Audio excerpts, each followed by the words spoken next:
Pada rentang tahun 1824 sampai 1859, pemerintah kolonial Hindia Belanda melakukan pengetatan pemberangkatan haji kepada umat Islam di Nusantara. Kolonial menilai bahwa haji menjadi ancaman eksistensi kolonial di Indonesia. Makna politis ibadah haji baru dirasakan secara serius tatkala negara Hindia Belanda berdiri sebagai penerus kekuasaan Verenigde Oost-Indies Company atau VOC. Pemerintah kolonial Hindia Belanda menganggap, seseorang yang pulang dari ibadah haji mempunyai potensi menggerakkan rakyat untuk melakukan pemberontakan terhadap kolonial. Segala upaya dilakukan oleh Hindia Belanda, dari mulai pengetatan pemberangkatan dan aturan-aturan lain setelah pulang dari Tanah Suci. Kekhawatiran pemerintah kolonial tercermin dalam Ordonansi Haji tahun 1825, berisi pembatasan dan pengetatan jumlah haji yang berangkat.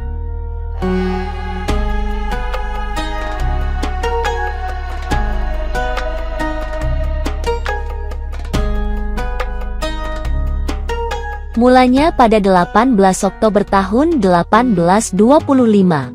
Itulah untuk pertama kalinya, pemerintah kolonial Belanda menerapkan kebijakan terhadap haji. Blade itu termuat dalam surat rahasia yang diedarkan kepada para pejabat kolonial hingga level perdesaan. Isinya, mengharuskan tiap calon jamaah haji untuk memiliki paspor ibadah haji. Selain itu, ongkos naik haji juga ditetapkan sebesar 110 gulden. Bila menghindar, seorang haji akan dikenakan denda 2 kali lipat begitu kembali ke tanah air. Aturan tersebut didasari kekhawatiran Belanda terhadap kian bertambahnya jumlah jamaah haji asal Nusantara dari tahun ke tahun. Mereka cemas bila para haji membawa gagasan panislamisme sepulangnya dari Makkah, untuk kemudian menginspirasi gerakan perlawanan terhadap Rusten Orde atau tatanan kolonial.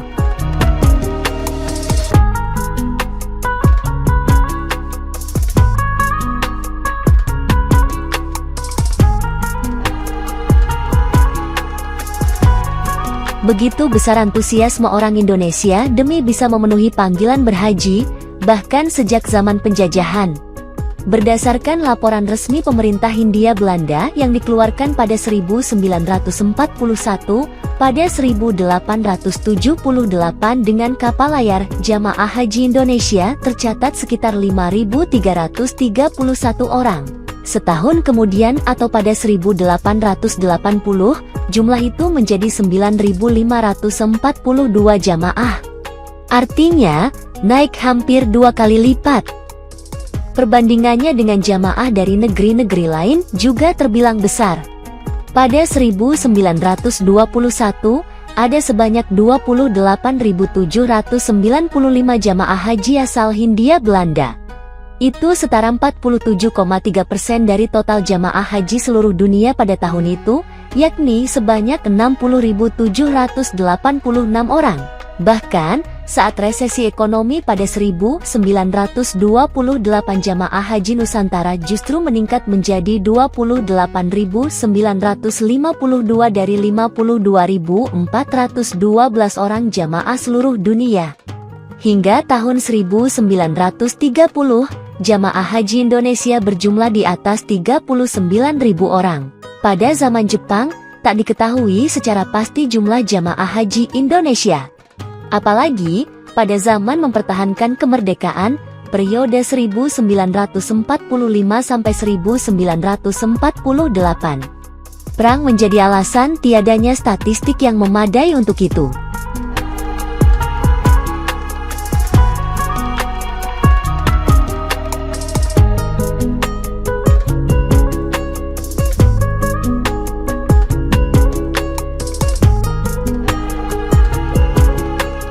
Jamaah haji Nusantara pada abad ke-17 umumnya menumpangi kapal-kapal dagang milik orang Arab atau India. Kebanyakan armada itu berlabuh di Temasek, Singapura atau Penang sehingga mereka harus menuju ke sana terlebih dahulu. Di kedua tempat itu, sudah terdapat kapal-kapal khusus semacam embarkasi bagi jamaah haji. Rute yang normal dari Asia Tenggara ke Jeddah dapat ditempuh dalam jangka waktu hanya 5 atau 6 bulan. Akan tetapi, calon jamaah haji kerap menghabiskan waktu di daerah sekitar embarkasi untuk menambah uang dan bekal. tak sedikit dari mereka yang bersedia menjadi pekerja perkebunan di Singapura dan Penang, baik sebelum ataupun sepulangnya dari menunaikan rukun Islam kelima. Sejak abad ke-18, dominasi Belanda kian menguat di seluruh wilayah Nusantara. Calon jamaah haji dipersulit dengan adanya berbagai peraturan beseluit sepihak yang dilancarkan company. Misalnya, aturan tertanggal 4 Agustus tahun 1716 yang melarang kapal-kapal Belanda untuk mengangkut jamaah haji. Alhasil, para calon tamu Allah itu harus menumpangi banyak kapal dari satu pelabuhan ke pelabuhan lainnya hingga berhasil keluar dari wilayah Hindia Belanda. Untuk selanjutnya, mereka menuju Jeddah dengan melalui beberapa pelabuhan di pesisir India atau Hadramaut, Yaman. Dahulu ketika kapal layar masih menjadi andalan, jamaah haji Nusantara tidak bisa langsung sampai di Arab, tetapi harus singgah terlebih dahulu di banyak lokasi. Mereka berangkat dari Aceh, maka mesti berlabuh di India. Dari India, mereka kemudian mencari kapal lain yang hendak berlayar menuju Hadramaut, Yaman atau Jeddah. Semua itu tentunya memakan waktu berbulan-bulan.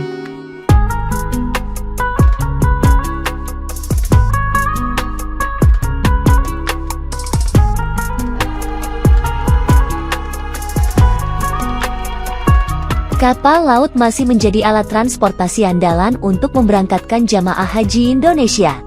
Bahkan, kondisi itu tetap bertahan meskipun moda pesawat terbang sudah mulai dipakai sejak 1952 demi melayani jamaah haji Indonesia. Calon jamaah mesti mengeluarkan biaya lebih mahal untuk dapat menumpangi pesawat kala itu.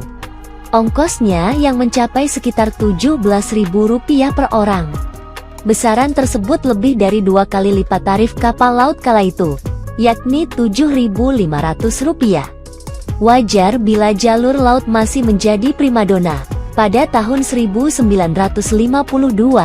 calon jamaah haji asal Indonesia yang menggunakan kapal laut tercatat sebanyak 14.031 orang, sedangkan via pesawat terbang sebanyak 293 orang. Padahal, perjalanan laut bisa memakan waktu 5 atau 6 bulan lamanya. Tak jarang pula ada calon jamaah yang wafat di atas kapal sebelum tiba di Tanah Suci.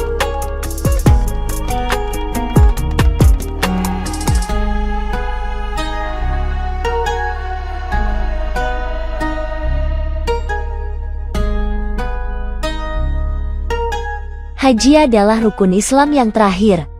Sebagai muslim yang taat tentunya ingin mengerjakan semua 5 rukun Islam, syahadat, sholat, zakat, puasa dan pergi haji ke Makkah. Setelah pulang dari berhaji, biasanya seseorang tersebut akan disebut haji bagi laki-laki atau hajah bagi perempuan. Sebutan ini ternyata hanya ada di Indonesia. Sejak kapan seseorang yang pulang dari haji mendapat gelar haji di depan namanya? Gelar haji mulai digunakan di Indonesia sejak zaman kolonial Belanda, tahun ke-1916. Pada saat itu, Islam merupakan salah satu kekuatan anti-kolonialisme di Indonesia pada masa penjajahan Belanda. Kiai Haji Ahmad Dahlan selesai pulang ibadah haji mendirikan Muhammadiyah. Kemudian, Kiai Haji Hashim Asy'ari mendirikan Nahdlatul Ulama, Samanhudi mendirikan Sarekat Dagang Islam, dan Cokro Aminoto mendirikan Sarekat Islam. Berdirinya organisasi-organisasi Islam ini mengkhawatirkan pihak Belanda, karena para tokoh yang kembali dari ibadah haji dianggap sebagai orang suci di Jawa. Karena itu, para haji diyakini akan lebih didengar oleh penduduk awam lainnya. Dulu, para kiai sendiri tidak ada yang bergelar haji, karena haji itu merupakan prosesi ibadah. Namun, karena banyak perlawanan yang dilakukan umat Islam terhadap kolonial, terutama yang baru kembali dari ibadah haji, disematkanlah gelar haji. Kebijakan tersebut diatur dalam peraturan pemerintahan Belanda. Tujuan pemberian gelar haji ini adalah agar pihak Belanda lebih mudah dalam melakukan pengawasan bagi para jemaah haji yang mencoba memberontak. Oleh sebab itu, setiap umat muslim Indonesia yang baru saja pulang dari ibadah haji akan diberi gelar haji.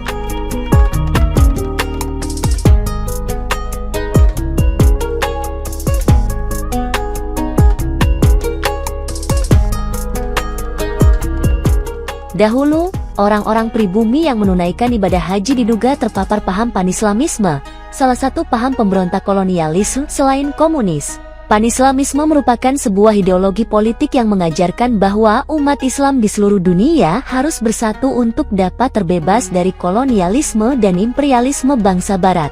Paham ini bersumber dan menyebar dari Tanah Suci, tempat Muslim menggelar ibadah haji. Dahulu orang haji tidak seminggu atau sebulan, bahkan bertahun-tahun, karena di sana sambil mengaji, sambil bekerja, macam-macam, dan ada interaksi orang yang berhaji dari berbagai negara. Menguatnya paham Panislamisme kala itu, hingga pemerintah kolonial yang takut akhirnya menyematkan gelar haji sebagai penanda. Maka orang-orang yang sepulang haji ditandai dan diberi gelar haji oleh pemerintah kolonial, menyatu dengan namanya. Gelar haji pemberian Belanda juga bukan merupakan gelar penghormatan, melainkan untuk berjaga-jaga jika mereka mempengaruhi masyarakat untuk melakukan kritik dan pemberontakan terhadap pemerintah kolonial. Kala itu, semangat kemerdekaan terus digaungkan oleh tokoh Islam, terutama mereka yang telah kembali dari ibadah haji. Maka dapat disimpulkan, gelar haji adalah gelar pemberontak yang diberikan penjajah kepada penduduk Indonesia saat itu. Namun, seiring berkembangnya zaman, saat ini gelar haji kerap dijadikan sebagai penanda kelas sosial ekonomi.